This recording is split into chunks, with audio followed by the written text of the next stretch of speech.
Bom dia, igreja. Bom dia, igreja. Bom dia. Glória a Deus. Estenda suas mãos para cá. Pai, no nome de Jesus, nós te louvamos nesta manhã porque o Senhor é bom e abençoador, Senhor. Pai, eu te peço uma medida de graça sobre a vida dessas crianças que irão, Senhor, aprender da Tua palavra, Senhor. Em nome de Jesus, que o Senhor continue iluminando a mente delas e colocando fogo em seus corações, para que elas possam crescer na Tua presença, Pai. Assim como Jesus Cristo crescia na graça e no conhecimento do Senhor, diante dos homens e diante de Deus. Eu abençoo a vida de cada criança neste lugar, Pai, e peço que o Senhor os instrua no caminho que elas devem andar. Em nome de Jesus. Amém. Devagar, um atrás do outro. Louvado seja Deus. Podeis assentar, fique à vontade. Pode transicionar, pode bater um pouco com você. Tudo bem com vocês? Amém. Se continuar assim vai chover, não vai? Louvado seja o nome do Senhor. Abra sua Bíblia no livro de 2 Reis, capítulo de número 5. Quero falar sobre Naamã nesta manhã. Eu acho que é a primeira vez na minha vida que eu vou falar desse homem. Espero que o Espírito Santo me dê graça para poder falar algo ao seu coração nesta manhã. Louvado seja o nome do Senhor. Estamos felizes. Ontem tivemos uma reunião com os homens, foi muito produtiva. Nós falamos sobre liderança, falamos sobre tipos de liderança e como nós nos comportamos como líderes. Porque um líder é fundamental para dar destino, para dar direção, para cuidar, para proteger, para instruir. E cada um de nós temos a responsabilidade de liderar a nossa casa, de liderar a nossa família, de liderar às vezes até o ambiente do nosso trabalho. Porque a Bíblia diz, Jesus instruiu os apóstolos que eles deviam ser sal da terra e luz do mundo. Ou seja, eles tinham que influenciar de alguma forma, né? E o líder tem esse poder de influenciar as pessoas. Amém? Louvado seja Deus. Está na tela já? Meu mídia ali está meio devagar. Botou a King James, né? Amém? Vamos ler todo mundo? Naamã, chefe do exército do rei Aram, da Síria, era um homem muito respeitado e honrado pelo seu Senhor, pois por meio dele o Senhor dera vitória à Síria. No entanto, esse valoroso guerreiro contraiu uma terrível doença de pele. Numa de suas campanhas militares, os sírios haviam levado cativa uma menina da terra de Israel, que passou a servir a esposa de Naamã. Um dia, a menina sugeriu à sua patroa: quem me dera que o meu senhor procurasse um profeta que está em Samaria. Com certeza ele o curaria da sua lepra. Então Naamã comentou essa informação com o seu senhor. Assim falou a menina israelita. O rei da Síria respondeu: vai depressa com esta carta de apelo ao rei de Israel. Ele partiu e levou consigo 350 quilos de prata, 72 quilos de ouro e 10 mudas de roupas finas. E levou também ao rei de Israel a carta que dizia: no momento em que tiveres recebendo esta carta, saberás que te enviei meu servo Naamã, para que o cures dessa espécie de lepra. Assim que o rei de Israel leu a carta, irritou-se sobremaneira e rasgou suas roupas, exclamando: por acaso sou Deus que pode matar e dar a vida, para que ele me envie um homem a fim de que eu o cure da lepra? Vede como procura um motivo para criar um conflito entre nós. Quando Eliseu, o homem de Deus, ouviu que o rei de Israel tinha rasgado as suas roupas, mandou dizer ao rei: por que rasgaste as tuas vestes? Envia-no a mim e saberás que em verdade há profeta em Israel. Naamã foi com seus cavalos e com seu carro e parou na entrada da casa de Eliseu. Então este mandou um mensageiro dizer-lhe: vai, lava-te 7 vezes no Jordão, e a tua carne será restituída e ficará limpa. No entanto, Naamã, sentindo-se insultado, retirou-se reclamando. Eu imaginava que este homem viria receber-me pessoalmente, invocaria em pé o nome do Senhor, o seu Deus, moveria a mão sobre as feridas e me curaria desta enfermidade horrível na minha pele. Ora, porventura os rios de Abana e Fafar de Damasco não são melhores do que todas as águas de Israel? Não poderia eu lavar-me nelas para ficar curado? E voltando-se as costas, retirou-se indignado. Contudo, seus servos, aproximando-se dele, aconselharam: Abba, meu pai e mestre, mesmo que o profeta te houvesse ordenado algo difícil, não teria realizado? Quanto mais agora que ele simplesmente te orienta: lavar-te e ficarás purificado. Então Naamã aqueceu e desceu ao Jordão, mergulhou 7 vezes, conforme a orientação do homem de Deus, e ficou completamente curado. Sua pele tornou-se sadia e limpa, como a pele de um menino. Amém? Louvado seja o nome do Senhor pela sua palavra, querido. Deus é um Deus que fala, querido. Eu não canso de repetir isso nesse lugar. E Deus, ele fala de muitas formas.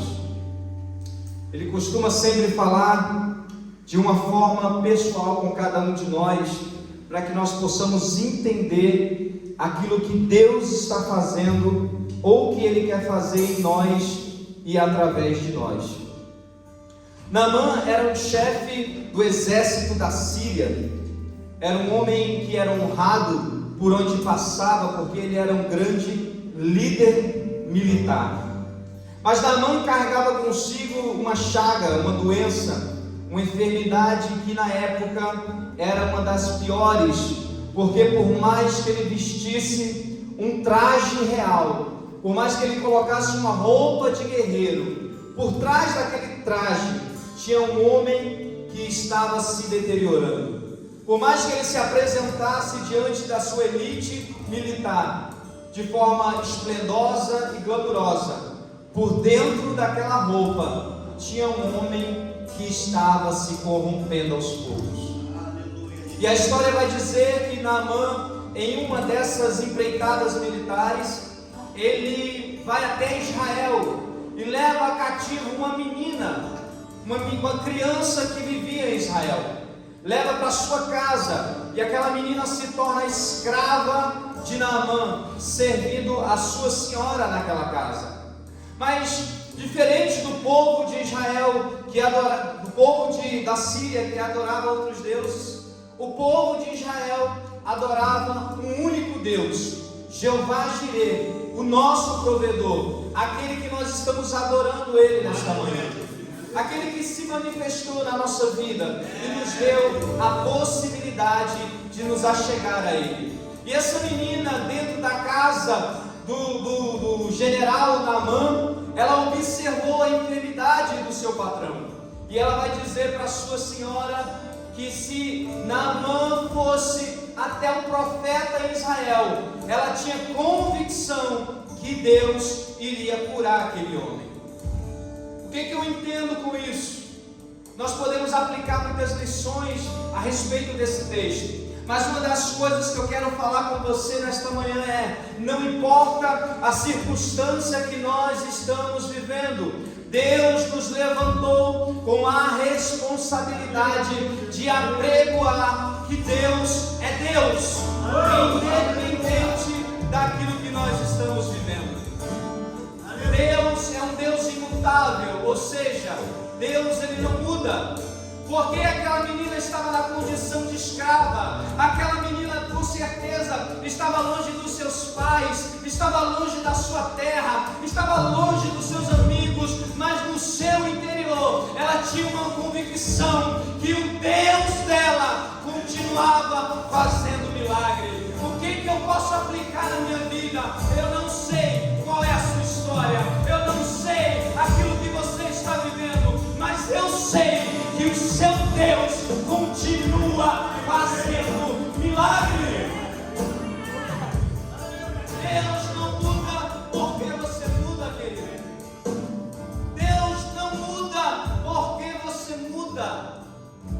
Deus, Ele continua santo. E nós cantamos nessa manhã: Santo, Santo é o Senhor, Criador dos céus e da terra e de tudo que nela há. Aleluia.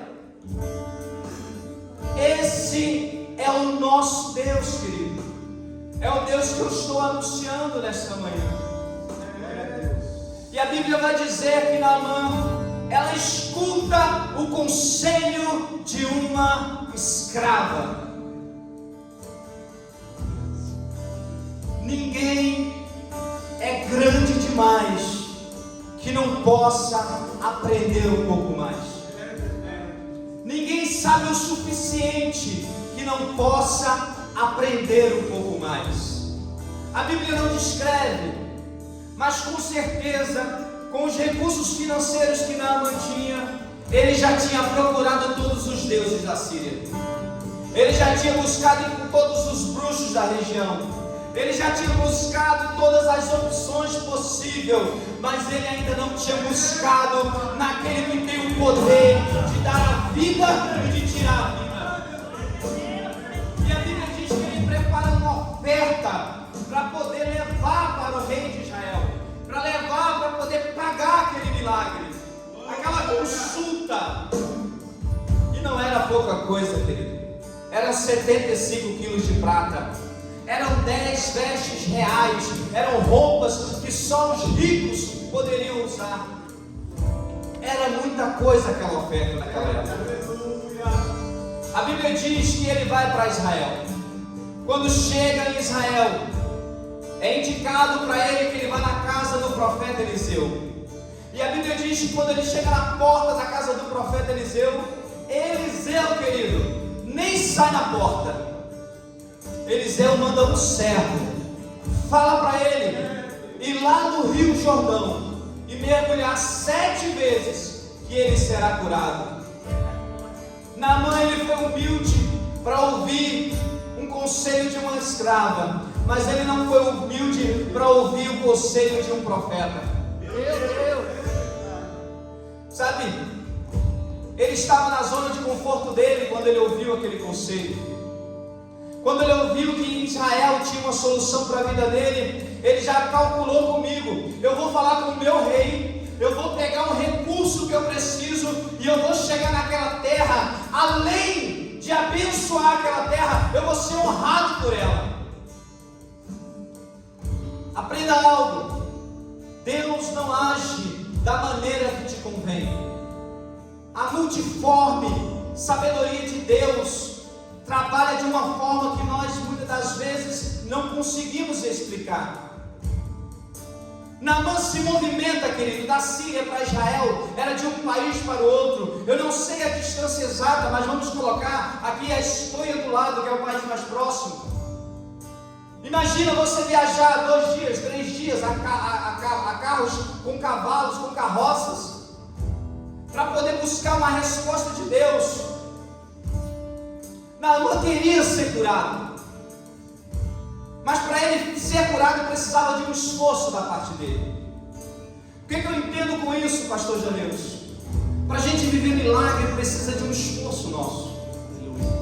Aleluia. Para Naamã alcançar a cura dele, exigiu dele um esforço, exigiu dele uma resiliência. A Bíblia diz que ele foi até Israel em busca do milagre dele. Eu quero deixar uma pergunta para você: até onde você está disposto a ir para viver o milagre da parte de Deus? Até onde você está disposto a ir para viver o milagre de Deus? Porque pode ser que Deus não faça na sua primeira viagem. Pode ser que Deus não faça naquele dia que você estava esperando. Pode ser que Deus não faça da maneira que você quer que Ele faça. Eu só posso te garantir uma coisa, querido: O meu Deus, Ele não é homem para que minta, nem filho do homem para que se arrependa. E quando Ele fala, Ele cumpre. Quando Ele fala, Ele cumpre a palavra dEle. A Bíblia vai dizer que Naamã se apresenta. O servo Geazi dá esse conselho para ele: vai, mergulha no Jordão, que você vai ser curado. E a Bíblia diz que o coração de Naamã fica entristecido. Eu achei que eu ia chegar na casa do profeta, o profeta ia me receber, ia invocar o nome do Senhor, ia colocar as mãos sobre a minha cabeça e eu seria curado. Naamã tinha uma expectativa errada do agir de Deus. Sabe por que nós nos frustramos dentro da igreja? Porque nós temos uma expectativa errada a respeito de Deus. Deus não é servo, Deus é Senhor. Deus não está no céu para nos servir. Nós que estamos aqui para servir a Ele. E quando nós entendemos isso, nós não nos frustramos. Por quê? Porque nós entendemos que Ele faz no tempo dEle, na hora dEle, do jeito dEle. Porque tudo é para Ele. A Bíblia diz: por Ele e para Ele são todas as coisas. E quando eu digo todas, são todas as coisas. As pequenas coisas da minha vida pertencem ao Senhor. Glória a Deus. As pequenas ações da sua vida pertencem ao Senhor. Se eu fosse fazer um teste de fidelidade hoje e perguntasse a você o quanto você é fiel de 0 a 10, quanto você me responderia? Meu Deus. Fala alguém aí, fala menos. Quanto você é fiel de 0 a 10? Então você não é fiel. Porque fidelidade, ou você é, ou você não é. Ou você é fiel, ou você é infiel. Não existe meia traição. Não existe meia traição. Meu Deus, a Bíblia diz e se revela como um Deus fiel. Oh, aleluia, Jesus. Ele é fiel. Deus, Ele não negocia o seu relacionamento. Ele não negocia o relacionamento dele com os seus filhos. E Ele quer que os seus filhos não renunciem o seu relacionamento com Ele. Por isso Ele é Deus das grandes coisas e também das pequenas coisas. Eu ouvi uma história há muito tempo e eu carrego aquela história comigo. A história diz que existia um homem que estava em cima do muro. De um lado tinha um diabo chamando ele, e do outro lado tinha uma multidão de cristãos que não chamava, aliás, que chamava por ele. O diabo ficava quietinho e a multidão de cristãos gritava: vem para cá, desce desse muro, vem para o lado de cá. Aquele homem em cima do muro, ele ficou incomodado e perguntou: por que só esse povo me chama? E ele pergunta para o diabo: diabo, por que você não me chama para o seu lado? E o diabo responde para ele: o muro já é meu.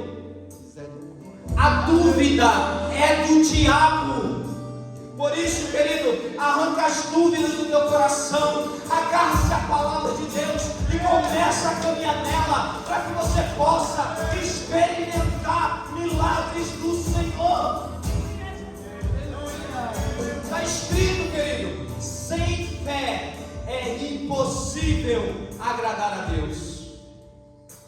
Sem fé é impossível agradar a Deus, porque todo aquele que se aproxima de Deus precisa crer que Ele existe. Nós precisamos trabalhar a nossa fé. Nós precisamos trabalhar a nossa fé. O processo para você receber milagre vai exigir de você uma renúncia, vai exigir de você uma constância, vai exigir de você uma perseverança, vai exigir de você levantar cedo e dormir tarde. Para você viver milagre, querido, você tem que fazer a sua parte, porque o que é possível para o homem, Deus não vai fazer. Mas aquilo que é impossível, só Ele pode fazer. Louvado seja o nome do Senhor, querido. Louvado seja o nome do Senhor, querido. A Bíblia diz que Naamã, quando começa a murmurar, ele diz que, por acaso, lá em... qual o nome do lugar, meu Deus? Fugiu mente. Abana e Farpá tinham os rios melhores do que o de Israel. O Jordão até hoje não é o melhor rio de Israel, porque ainda as águas são sujas, são barrentas. Então Naamã, na sua condição de general, ele não queria se submeter à humilhação de ter que descer naquelas águas. Mas eu e você, querido, para que nós possamos viver algo da parte de Deus, nós vamos ter que submeter a nossa identidade, nós vamos ter que submeter o nosso caráter, nós vamos ter que submeter o nosso ego ao senhorio de Cristo. Nós vamos ter que engolir o nosso orgulho, nós vamos ter que transicionar, mudanças terão que acontecer na nossa vida, para que nós possamos viver o que Deus tem para a nossa vida. A Bíblia é muito linda, porque Jesus, ele recebia a todos como eles estavam. Jesus tratava com prostituta da mesma maneira que ele tratava com um príncipe qualquer. Jesus tratava com ladrões, Jesus tratava com os roubadores, Jesus tratava com os doentes, Jesus tratava com os senhores da época, da mesma forma, porque para Jesus receber, ele recebe você do jeito que você está. Mas a partir do momento, quando você entende que Jesus é o caminho, que Jesus é a verdade, e que Jesus é a vida, nesse processo, você começa também um processo de mudança interior. Nós precisamos entender que a igreja, ela está num processo de transformação. Aqui, qualquer outra igreja,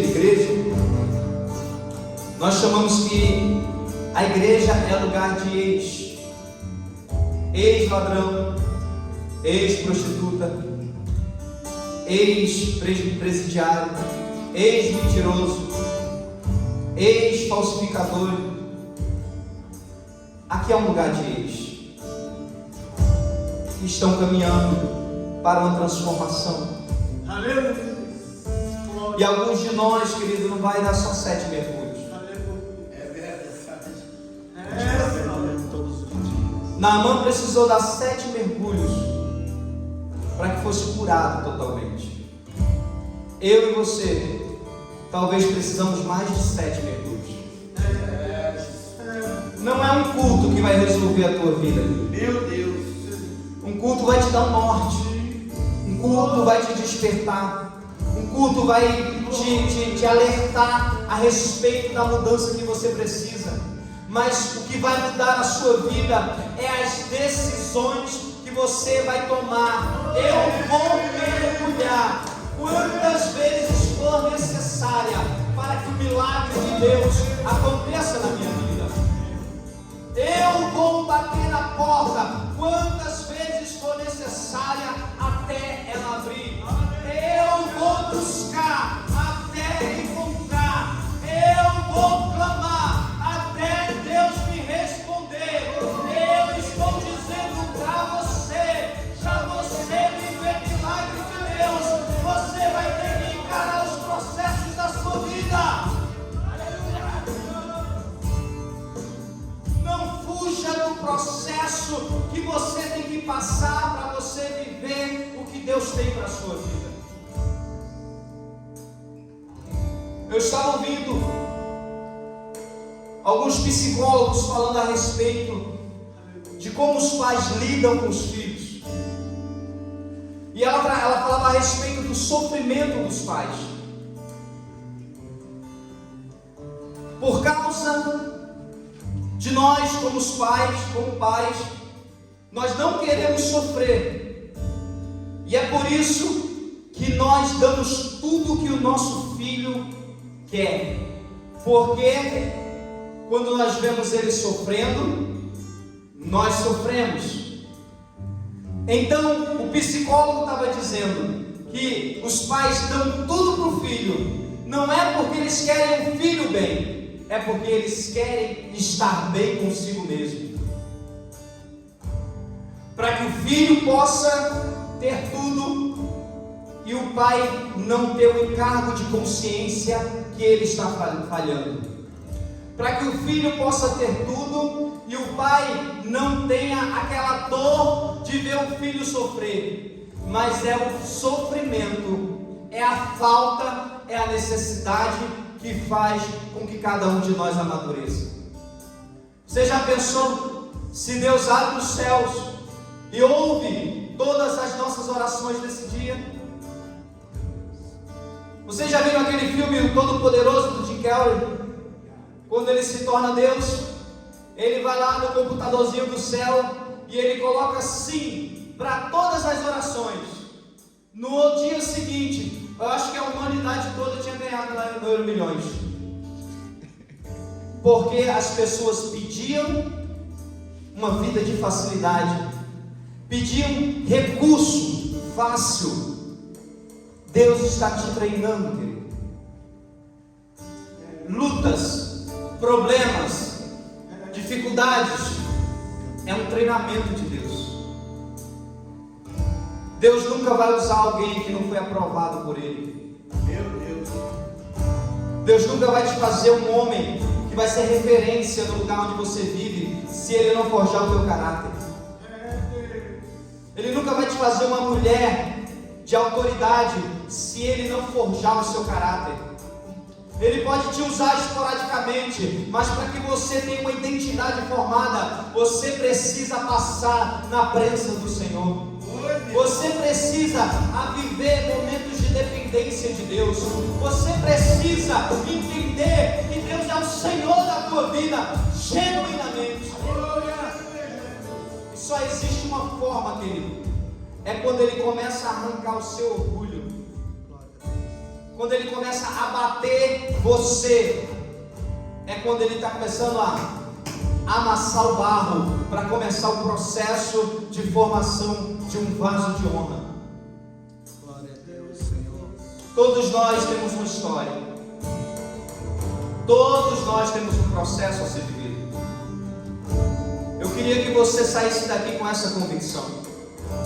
Isso faz parte daquilo que Deus vai fazer em mim e através de mim. Aleluia, Jesus. Aleluia. Porque quando Deus Ele forja uma pessoa, é porque Ele tem você como uma arma na mão dele. Ele sabe que no dia que te der alguma coisa, você não vai renunciar à sua fé, você não vai negociar a sua fé. Deus não tem problema de abençoar a sua igreja. Deus não tem problema de abrir os céus e nos dar recursos. Deus não tem problema, mas Ele precisa ter convicção e mostrar para você que você está pronto, que você está apta, que você está apto a receber alguma coisa do Senhor. Eu quero declarar sobre a tua vida: Deus vai fazer milagres. Deus vai operar sinais em você e através de você. Agora você precisa mergulhar nas águas, querido. Você precisa caminhar sobre a palavra que foi lançada sobre a sua vida. Eu preciso mergulhar mais fundo, querido.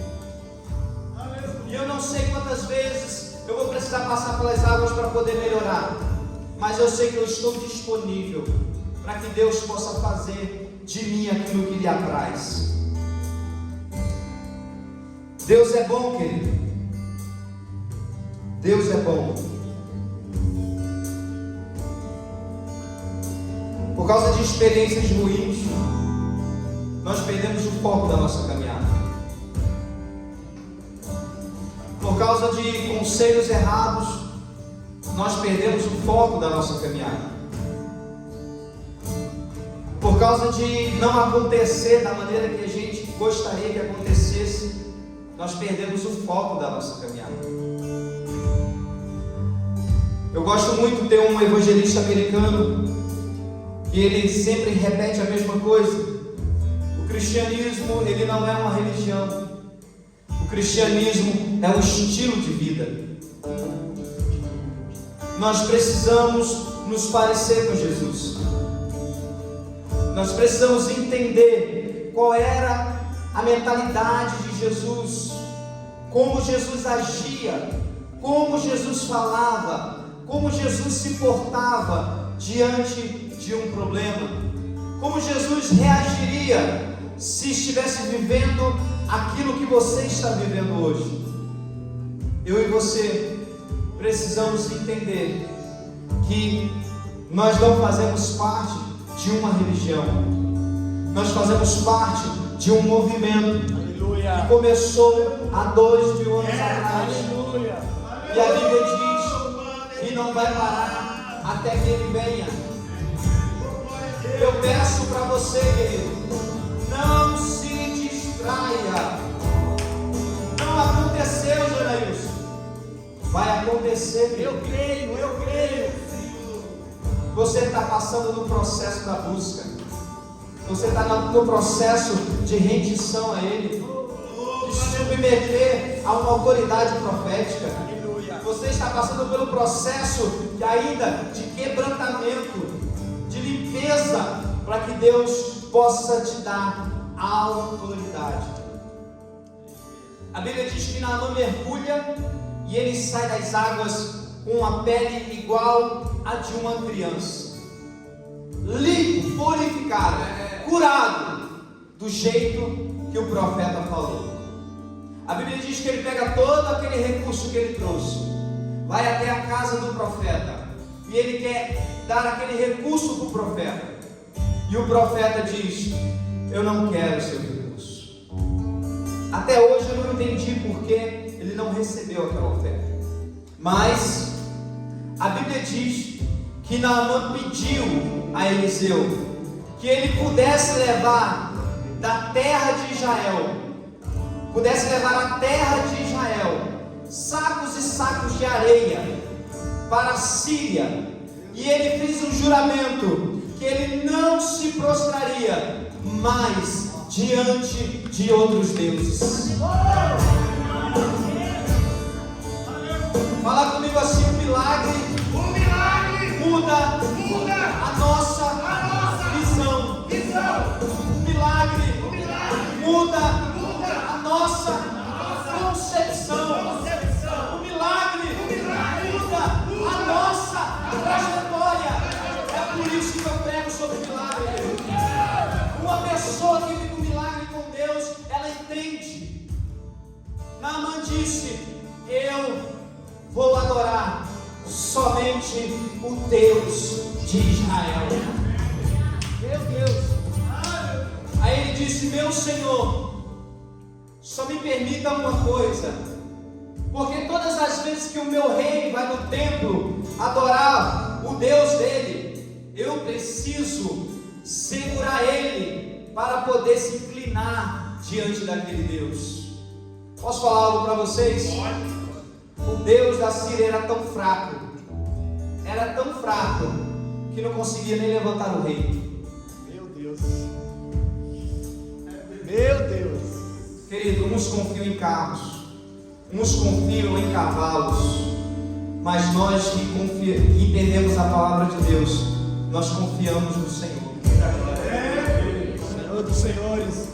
É o Senhor que provê na nossa vida. Aleluia. Isso faz parte do processo, sim. Tudo faz parte do processo.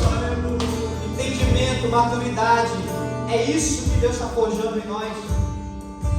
Nós estamos vivendo um processo tão grande e tão bom, porque nós sabemos que depois de ser aprovado, querido, a glória de Deus se manifesta. Depois que Naamã declarou: eu vou fazer, eu vou descer, Ele desceu, mas depois ele teve que subir, querido. Deus, ele não te abate à toa. À medida que Deus te abater, eu tenho certeza que é o nível de autoridade que Ele vai te levantar, é o nível de unção que Ele vai te dar, é o nível de vitória que Ele vai te dar. Você não negocia a sua fé, e Deus te dá ousadia para poder conquistar. Se coloque de pé em nome de Jesus. Se coloque de pé em nome de Jesus. A palavra que você não declarou nesta manhã, você tem liberdade para declarar para o Senhor.